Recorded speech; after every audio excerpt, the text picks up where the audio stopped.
Comment choisir la meilleure idée? Comment choisir la meilleure idée pour faire, mon plus joli virage de transition professionnelle? Voilà une question qu'on m'a encore posée une de mes, stagiaires et aussi une cliente. Cette semaine arrive en me disant: «Voilà Hélène, j'ai envie d'explorer, j'ai bien des idées». Alors pas à foison non plus, mais j'en ai quelques-unes plutôt bonnes et du coup, quand je les explore, ben, voilà, je me rends compte qu'il y a des chouettes choses, il y a d'autres moins bien et j'arrive pas à mettre le doigt vraiment sur ce qui fait que, je suis, sûre que ça sera le bon choix et donc je me dis: «Tant qu'à faire, pour aller, explorer, ma dernière partie de carrière», là, il y a 10 bonnes années devant elle, eh bien, elle me dit: «Je voudrais pas me tromper et peut-être que j'arrive pas à voir quels sont les vrais ingrédients qui sont à l'intérieur de tous ces différents choix». Donc, c'est de cette question que nous allons parler aujourd'hui et pour ça, je vais inviter, ma partenaire Angélique à bord avec moi pour notre live. Je suis Allô. Hélène Manot, j'accompagne, des personnes à tout âge de leur carrière, y compris à tout type de poste, à vraiment travailler de beaux virages professionnels ou de repositionnement professionnel, dans leur métier. Mon ambition est, d'accompagner 1000 personnes d'ici 5 ans et c'est pour ça que je suis là. Super. Alors, c'est ça la grosse question. Comment savoir parmi les tonnes d'idées qu'on a, laquelle est la bonne, surtout quand il s'agit de faire un virage de carrière, comme tu dis. Hélène, dis-nous un petit peu la grande idée derrière tout ça. Je sais qu'on en a parlé avant de commencer la vidéo, mais c'est qu'en fait, on est tout à fait normal quand on est dans cet état qui peut être un peu angoissant parce que là, on est très bon à avoir des tonnes d'idées. Alors, quelle est ta grande idée aujourd'hui? Quel est ton message? Alors, la première chose, en fait, que les personnes arrivent avec des idées de métier. Donc, elles pensent métier. Alors, on dirait que finalement, on a été bien formaté pour ça tout au long de notre carrière. On nous demande d'ailleurs dès l'enfance quel métier veux-tu faire quand tu seras grand ou quel métier veux-tu faire quand tu seras adulte ou plus tard. Et en fait, tout le switch en fait que moi je propose et qui est inspiré donc de la démarche de Steve Miller et même en ligne directe avec ce qu'il a mis en place avec Recherche de carrière implicite, donc le Canadien Steve Miller, c'est de dire, plutôt que de réfléchir en métier, c'est de réfléchir, et c'est de ça dont parlait cette personne dont je viens de donner l'exemple, c'est de réfléchir à quoi j'ai envie de contribuer.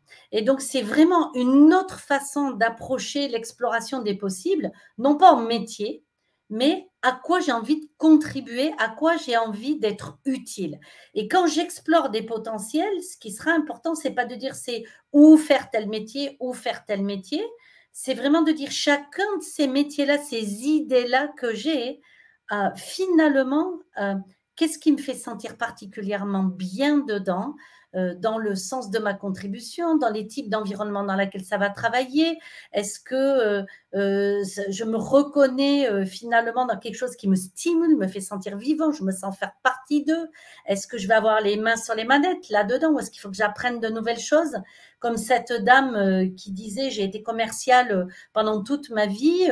Et puis là, ben, une conseillère me dit, bah, de toute façon, vous savez, maintenant, vous êtes à 4-5 ans de la retraite, on n'embauche que des jeunes en commercial. Mais finalement, elle, ce qui est important, c'est d'amener finalement une nouvelle contribution avec son expérience et de dire, j'ai peut-être trouvé un nouveau secteur d'activité qui va me stimuler, comme celui de l'environnement, du traitement des déchets, dans lequel je vais pouvoir amener mon expérience. Et en fait, c'est comment je vais me sentir vivant, à quoi je vais contribuer qui va être important. Et du coup, je suis prêt à relever des défis.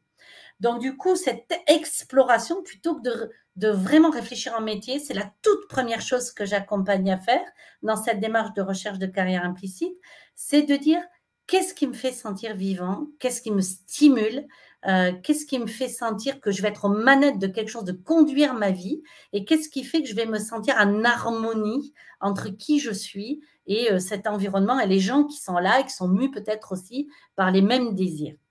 Donc, c'est la toute première chose que j'amène à explorer. D'ailleurs, dès les webinaires, hein, lorsque nous en parlons, que les gens posent, comme cette dame-là, pose ces constats, j'ai bien des idées, mais comment faire? Et donc, c'est vraiment la toute première chose à faire. Et c'est le sens même de l'exploration ensuite que nous menons.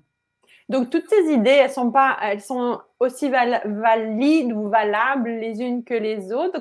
Qu'est-ce qu'on en fait? Où est-ce qu'on devrait les mettre? Qu'est-ce que tu conseilles de faire pour au moins se vider la tête plutôt que de rester bloqué sur l'idée de, oh, j'ai tellement d'idées. Qu'est-ce que tu en fais, toi, de tes idées? Alors, ma première recommandation, c'est avant même de commencer l'exploration de recherche de carré implicite, c'est de dire, si je dis cette idée, finalement, en termes de compétences, c'est le plus simple. Effectivement, en termes de compétences, qu'est-ce que j'ai comme compétences et que je pourrais réaliser, mais avec plaisir, pas simplement celle que j'ai et que du coup, je peux le transférer, mais que je pourrais mettre en œuvre avec particulièrement du plaisir dans ce type de métier. Ou bien, quelles sont les compétences que j'ai que j'aimerais encore plus développer avec plaisir. Ou bien, quelles seraient les compétences que je n'ai pas encore, mais que j'apprendrai avec un immense plaisir. Donc ça, c'est la première chose. Ensuite, c'est avec quelle passion j'aurais envie de développer de la réalisation de ce métier. C'est cette énergie de la passion qui va faire que je vais me transcender, que je vais avoir envie de pousser les murs et comme cette dame de dire c'est pas parce que j'ai 60 ans, qu'il me reste encore officiellement 2 ans, mais pour moi au moins 4 ou 5 ans, que je peux pas les toquer à la porte d'un poste de commercial ou de responsable de marketing avec l'âge que j'ai. Cette passion-là va être particulièrement crédible et c'est ce qui donne. On sait bien que l'esprit de la jeunesse, c'est l'esprit de l'énergie et qu'on peut être jeune à tout âge en fonction de l'énergie qu'on y met. Donc, en fait, c'est d'écrire ces choses-là qui vous motiveraient, qui vous engageraient à ces différentes explorations. Et quand vous faites ça pour chacune des idées que vous avez, vous allez sentir émerger des points communs, des choses qui sont peut-être moins explicites, et vous allez de moins en moins raisonner en métier, de plus en plus en finalement, c'est quoi les points communs qu'ont ces choses-là entre les lignes, dans les back-office finalement de ces métiers-là, tels que je les imagine. Et puis, moi, je vous invite aussi à explorer finalement qu'à l'intérieur de ces idées, ça serait bien d'aller les confronter avec des gens qui les pratiquent, qu'est-ce qui les passionne, qu'est-ce qui les fait se lever le matin là-dedans, et c'est d'aller vraiment aller les explorer avec des gens qui les pratiquent véritablement. Tu veux dire, par exemple, prendre rendez-vous pour au téléphone, discuter et voir Et si là, ça et vient c'est là que vous allumer? allez avoir différents points de vue. Il ne faut jamais s'arrêter à un seul point de vue, mais d'aller vraiment plus loin. Je vous cite l'exemple de ce client qui est en train de terminer son ICS, en recherche de carrière implicite. Il y a quelques années, il avait eu l'idée d'être diététicien. Il ne venait pas du tout de ce monde-là.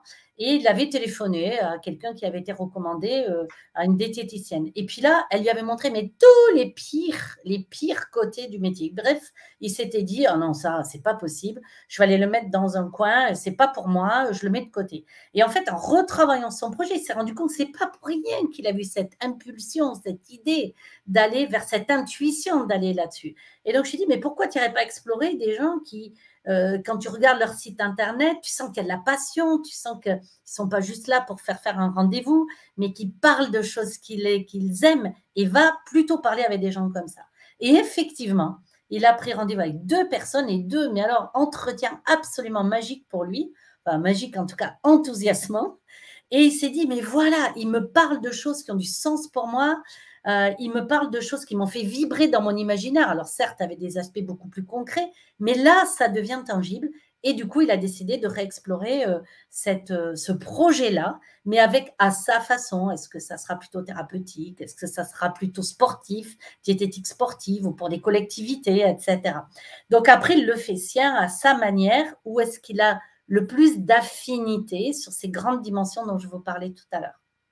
Wow, OK, donc pour avoir un petit extrait de ça, tu as des webinaires chaque mois qui s'appellent Partir à la recherche du Big Why À la perdu. recherche du Big Why perdu, Et puis, qui est le grand pourquoi, justement, j'ai envie de faire telle et telle chose.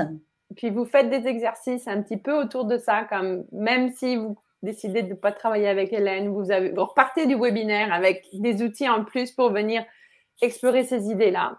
Et puis, des témoignages. Hein. Par exemple, la personne dont je vous parlais, je sais qu'elle viendra témoigner à un moment donné dans un des webinaires. Je ne prévois pas à l'avance qui vient. C'est d'ailleurs des anciens clients qui ont envie de partager la passion avec laquelle ils ont trouvé le chemin du sens pour eux et finalement d'avoir répondu à cette fameuse question, quoi choisir, hein, véritablement, comment choisir la meilleure idée pour moi pour faire mon virage de carrière.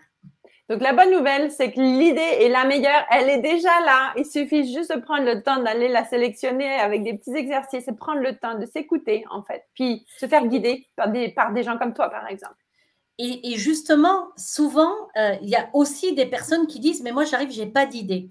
Eh bien, en fait, il y a quelque chose qui existe déjà et c'est ça le travail de recherche de cœur implicite, c'est d'aller chercher finalement quand on regarde, que j'explore véritablement tout mon passé et toutes mes lignes de vie professionnelles, personnelles et enfin familiales et puis d'activités plus sociales, je vais aller chercher ces ingrédients qui ne sont pas suffisamment explicites pour me donner des idées, pour aller les transformer ensuite dans ce chemin de construction qui va me permettre de mettre les mains sur les manettes et de sentir que je suis vraiment dans cette énergie qui me correspond et qui va me permettre de construire le bon projet pour moi.